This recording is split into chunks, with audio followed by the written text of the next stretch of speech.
Hey, what's up, Triple P Nation? This week's episode is brought to you by Triple P Life Nutrition, helping you optimize your health and performance. Welcome to the Age of Awakening. Please identify yourself. Enter.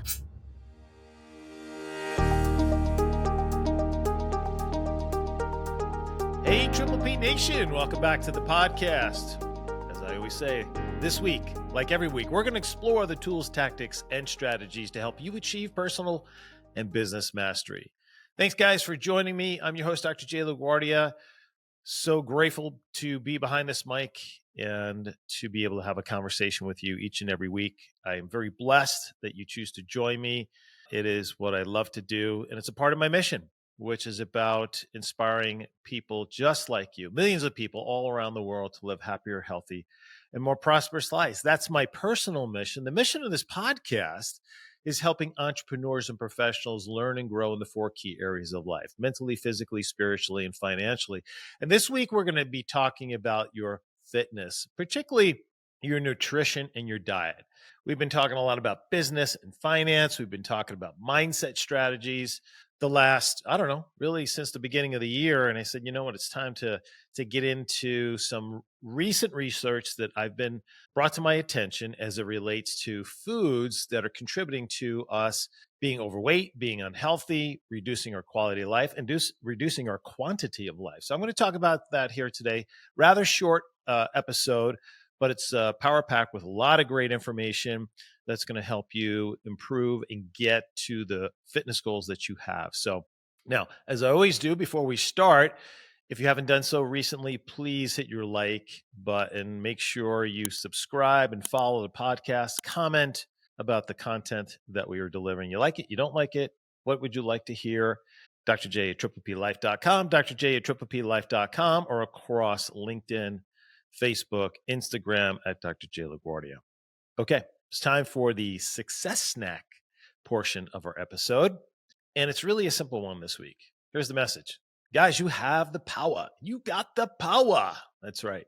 You have the power if you want, if you decide to take it to heart, if you really choose to make certain decisions. See, you have the power to make change in your life at any given moment.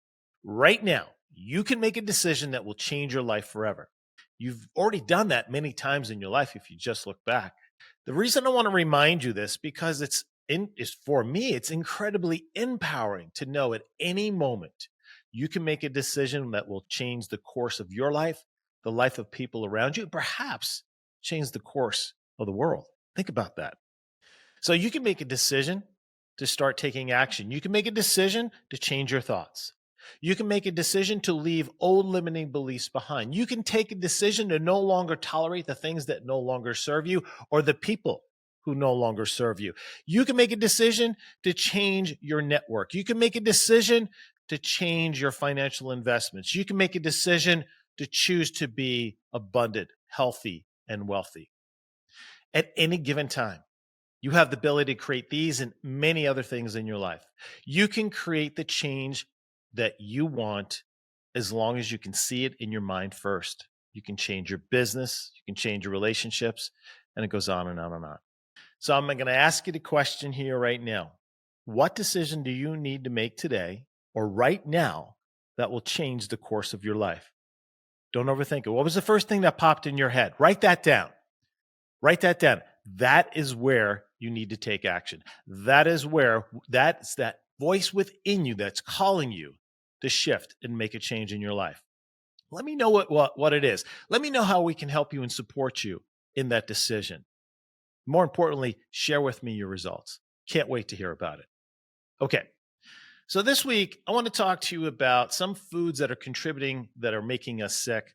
Some obvious, some not so obvious, and some recent research that supports really being diligent about the choices you're making and eliminating some of these foods.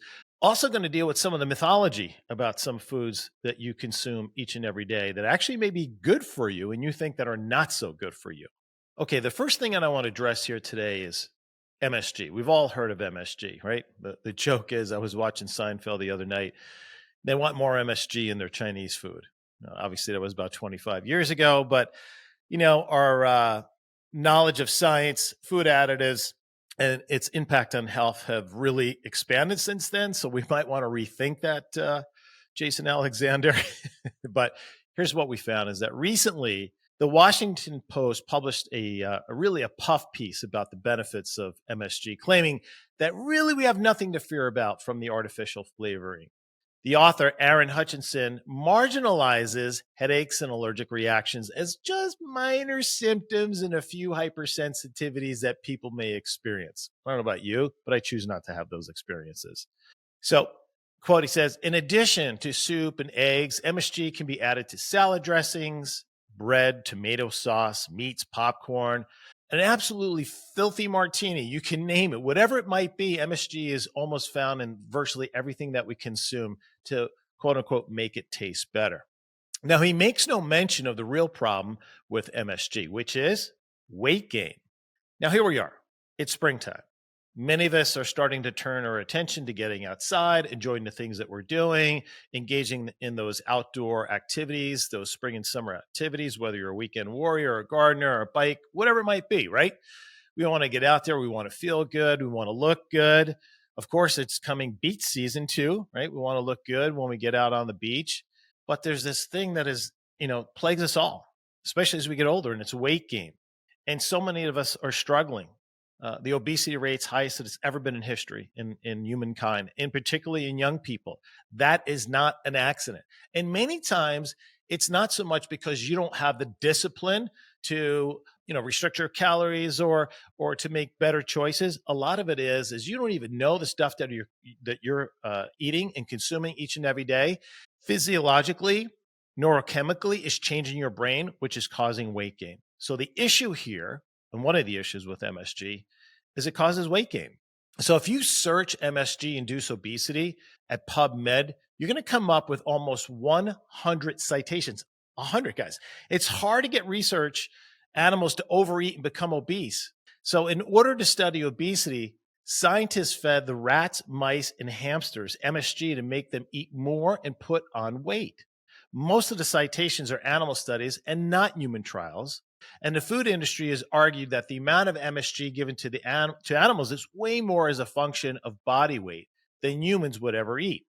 Or they say the association with weight gain and MSG is really an association of weight gain and processed foods, says MSG is almost in all processed foods. Now, what happens when we consume small amounts of MSG as a flavoring day after day after a day? Well, a 2008 study published in the Journal of Obesity provides confirmation that MSG indeed causes weight gain in humans and not because of its inclusion in processed foods. In this well-designed trial, researchers at the University of North Carolina at Chapel Hill studied 750 Chinese men and women ages 40 to 59 living in 3 rural Chinese villages. Most of the study's subjects prepare their meals at home without commercial processed foods, and about 82% used, you got it, MSG. Those participants who used the highest amounts of MSG had nearly 3 times the incidence of overweight as those who did not use MSG, even when physical activity and caloric intake were accounted for. Now, what about the argument that glutamic acid in MSG is the same as the essential amino acid glutamic acid that we get from protein foods? Now, according to the Washington Post article, glutamate, MSG, is chemically indistinguishable from glutamate present in food proteins. Our bodies ultimately metabolize both sources of glutamate in the same way. Well, here's the fact. The first sentence is true and the second sentence is false.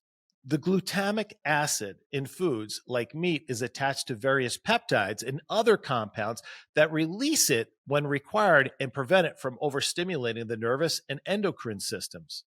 While glutamic acid in MSG is naked and highly reactive.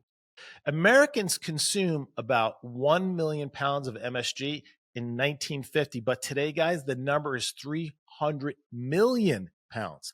Almost all processed foods, fast foods contain MSG, and they're usually not labeled.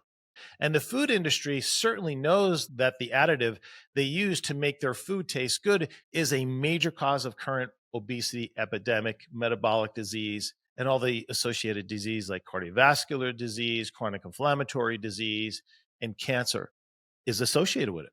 It's just a fact. The message to consumers is clear, guys. To lose weight, it's important. You've got to avoid processed food. And certainly, you don't want to add any flavorings to your food that you prepare at home. Now, I know this is not a new message, but oftentimes we have to, rehear it over and over and over before it actually sinks into our synapses of our subconscious mind so we start making better choices, which is something I want to address. As you are on your journey to improving your health, I always suggest it's better to add before take away. So telling somebody, you know what, you need to lose weight, or coaching somebody through making better lifestyle choices, saying don't do this, but do this is never a formula for success to keep people motivated. So what I always encourage is let somebody add something before they take it away. So in other words, let's say just simply, you know what, I want you to just start drinking 4 glasses of water per day for the next week. Don't change anything else. So they come in the following week. How did it go? It's great. It's going really good. I noticed I don't drink as much soda because I'm full. Water makes me feel full. That's fantastic. You see, by adding good habits, what happens is we naturally start to move away from bad habits. Why? Because we feel better. We start to notice we have better energy. We're not as hungry. And there's countless examples of that moving forward that people experience all the time. So add before you take away. Now let's talk about another really popular one, which is diet sodas. Question for you guys. Have you ever met a diet soda drinker who is slim? Now, we always can get in trouble when we talk in absolutes. And I'm sure there are people who like diet soda who are not overweight. But it's pretty rare to see a diet soda drinker who is, in great shape. A study out of Purdue University, the professor was Susie Swithers, of psychological sciences and behavioral neuroscientist. She said that the consumption of diet soft drinks increases the likelihood of overeating. And then in one large study, they found that people who drink artificially sweetened sodas are more likely to experience weight gain than those who drink non-diet sodas. And other studies found that those who drink diet sodas have twice the risk of developing metabolic syndrome. I just referenced that before, often, which is a precursor to heart disease, cancer, and those diseases that I mentioned. Use of diet sodas sweetened with non-caloric sweeteners such as aspartame, sucralose, and saccharin have increased enormously over the last 25 years as we, the consumers, try to steer clear of sugar, right? And high fructose corn syrup. We know those things aren't great either. But about 30% of us regularly consume these artificial sweeteners. So what do you drink if you need to watch your weight? Well, just mentioned before, water. A lot of people say, water? Are you kidding me? It has no taste. I can't do it. Well, you can flavor your water with mint. You can flavor it with lemon, with lime, cucumber, whatever it might be, whatever your flavor, natural flavor you like to add. Plus, you get the nutrients from those, fruits and wonderful herbs. So I would suggest whatever you can do to flavor water is always the best way to go. Natural teas is another great way to hydrate yourself. Try making your own kombucha. Haven't done this yet, but it's something I certainly want to do. So there's a lot of ways to get yourself properly hydrated that you can avoid drinking these very basically, sickness-inducing products. Interesting story I'm going to tell you. I used to take care of the local president of the Pepsi company. And he came in one day and I had an article on my desk about the dangers of drinking diet soda. And he went epileptic. And I said to him, look, man, you can get upset at the messenger, but you can't argue with the message. You want to be upset with me, that's fine. But my job as a health coach is to provide our patients with the best information available so they can make empowered decisions on their health, which is going to be best for them and their family long term. I'm not owned by the Pepsi company. I'm not owned by anybody. If I see data that says drinking soda and diet soda in particular is good for you, and this is what it does for you, I'll tell you. I don't have the dog in the hunt. I just want to make sure that you guys have every opportunity to express health fully each and every day and give you the tools, tactics, and strategies to help you do that. And also to provide you the data, right? talk about the studies that are out there. By the way, some of the sources we're talking here today is from Mercola.com. It's also from the Nutrition Journal of Nutrition, Jeff Hobbs, which I'll get to here in a minute. I talked about the New York Post. So there's a lot of different sources I'm using here that I gathered this information. But again, right, great content should flow through us, not to us. So it's important as I see and read this stuff, and I'm searching the literature all the time, that I can pass it on to you. So again, you can make the best decisions moving forward. Because I know many of you struggle with this stuff. You don't want to be overweight. Who wants to be overweight? Right? I know it's celebrated as some sort of thing now in society, but let's be real. No one wants to be overweight. No one wants to be out of breath just walking up the steps. No one wants their joints to wear out excessively fast because of the pressure on their joints, on their spine that wears out, causes us to lose quality of life and quantity of life. By the way, have you ever seen a really obese person 70 years old? You don't. They don't live that long. So celebrating this, I get it. It's not about body shaming. Love yourself as you are. But I think we should absolutely be seeking and pursuing personal improvement each and every day. That's what this whole show is about. Not accepting mediocrity, holding each other accountable, helping each other, supporting each other, loving each other, and being honest with each other. If I sat here behind this mic and I told you, hey, being obese, go for it. Actually get heavier. I think you should be heavier. You would think I was an idiot. I would never tell you that. I would never lie to you. And by the way, if that upsets you, I'm sorry, but I'm not, because I have to be honest. I have to be honest with myself. I have to be honest with you. So if that offends you, deal with it. By the way, being offended is a choice. Okay, so let's a little rant there, huh? How'd you like that? All right, so let's get into the next one, which is industrial seed oils. So it's interesting. One of the guys I really enjoy listening to, if you haven't listened to, is Dr. Peter Attia. Has a great book out. Really respect the hell out of him. Smart as heck. He's got a podcast out there called The Drive. It's a subscription based, but he does give some free content. And he brought this topic up quite some time ago about the damages of seed oils. And he said, in his opinion, there's not enough data out there to make a recommendation either way. And his theory is that people who are unhealthy, obese, or metabolically insufficient was not due to the seed oils, but due to the snacks and the kind of food that they were eating that was causing it. That may be true. It may not be true. It may be partly true. I don't know. But there are some studies out there about corn oil, about vegetable oils that can't be argued with. I'm going to share with you a couple here today.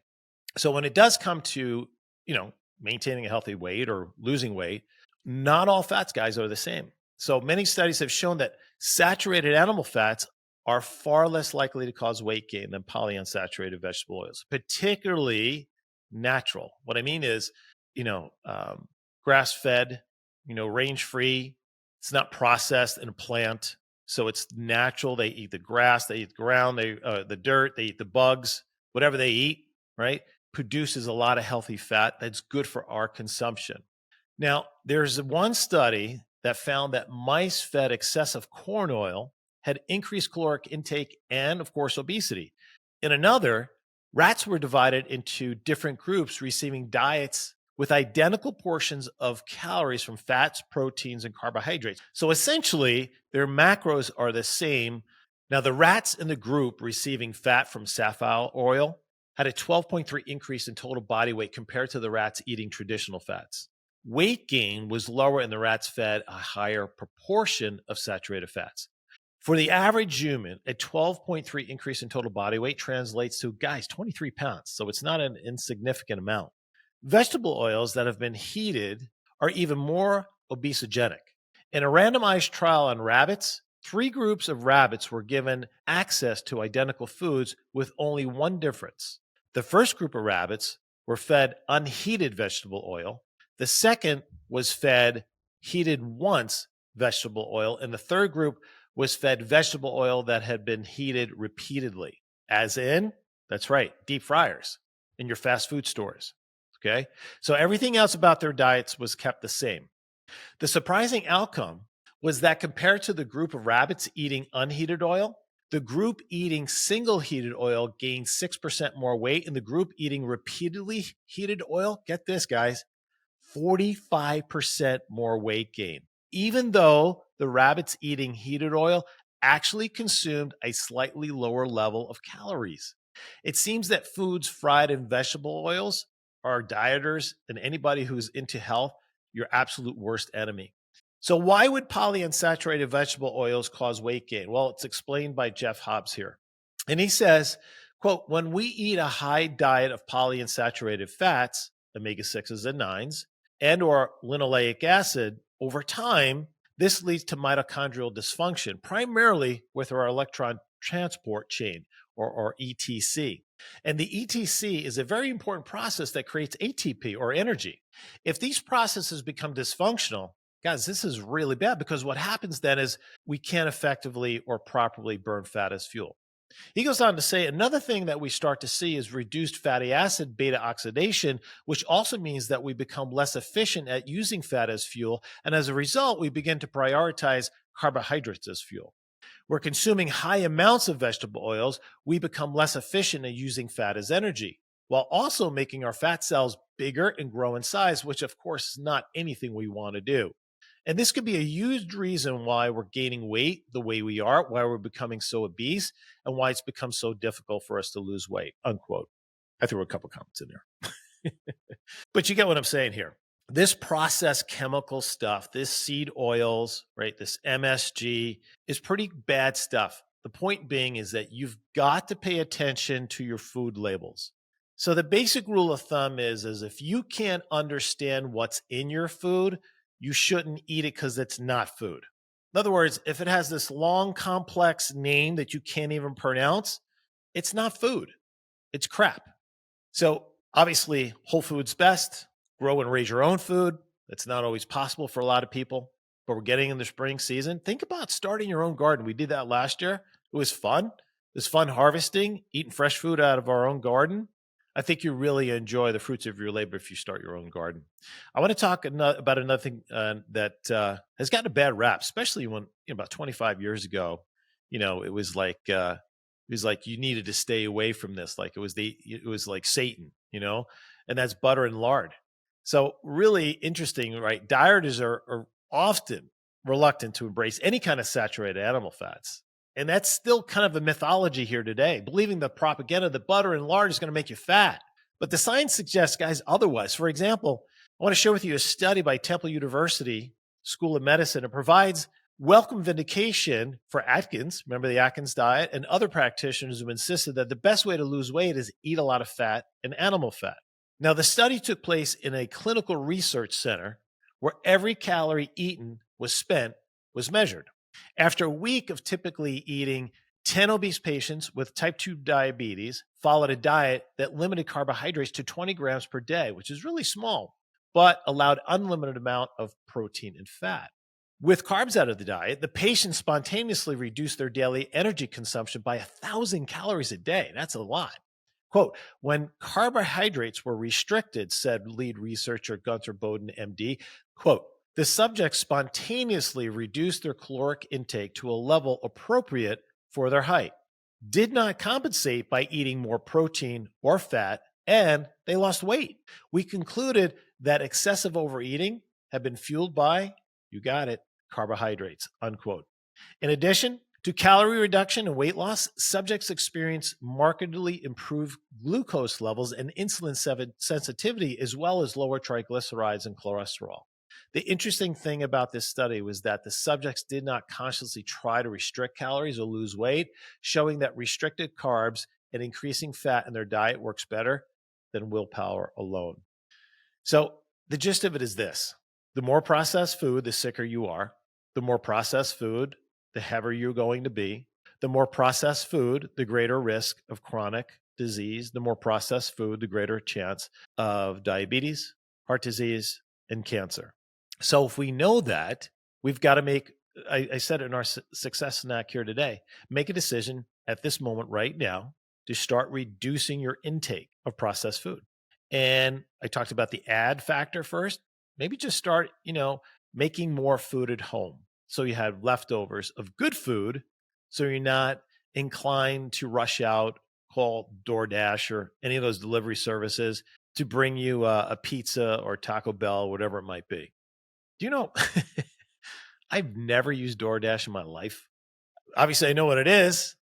I just don't, because we eat at home, because the food is way better. I know what's in it. And honestly, it's cheaper when you do it that way. Plus, there's some really great services out there that make organic pre-made meals that you could have delivered for an entire week. And so you have it accessible, ready to use when you want. Maybe one of those will choose to be a sponsor of the show someday. But I'm telling you, it's really important to take control of your diet, because taking control of your diet is taking control of your health, which is taking control of your future. And there's no way you can live your Triple P life, which is about empowering your dreams, igniting your passion, accelerating your prosperity, if you're sick, if you are less than energetic as you possibly can be, if you can't do the things you want to do because you're physically restricted. You don't have to be. With one decision right now, you can change the course and trajectory of your life. Choose to be well. Choose to be well physically, not just mentally. Choose to be well, because it's not any harder to make good decisions about what we consume than it is to make bad decisions. Now, I want to finish up on this note. So many of these chemicals literally are addictive. So I get it. It's easier to say than do. I'm not discounting that. But somebody who has let go of some bad habits in their life, when you're totally committed to do it and you know why you're doing it, it makes a whole lot easier to do. And it takes 6 weeks to change a habit and behavior where it now becomes a regular routine. So if you slip up and you fall, no big deal. Just get back up on it, on your routine, on your commitment to your future the next day, right? Don't beat yourself up over it. In fact, the guilt you put on yourself from falling off your goal is actually worse than eating the crappy food. So 6 weeks, give yourself grace when you fall down, when you hit an obstacle, right? We talked last week about resiliency. Just be resilient, overcome. You can do it. I know you can. So reach out to me. Let me know what you think. If there's other health issues you want me to cover or more of this, just email me, drjay at Triple P Life. I'd love to discuss and share with you whatever it is you want to talk about. So guys, I really appreciate you taking the time this week to join me. Again, it's a pleasure. It's something I find, it's a privilege for me to do this, and knowing that you're out there and we're having this conversation each and every week means everything to me. So I love and appreciate each and every one of you. And please share the show. If you know someone who's struggling with weight, which is a high percent of our population, this may be something that inspires them to start taking action, and you could be the spark that made it happen. So don't hesitate. Please do that. All right, guys. As I always say, you be you. Just be the best you, and I promise you will always power your dreams, ignite your passion, and accelerate your prosperity. Until next week, be well.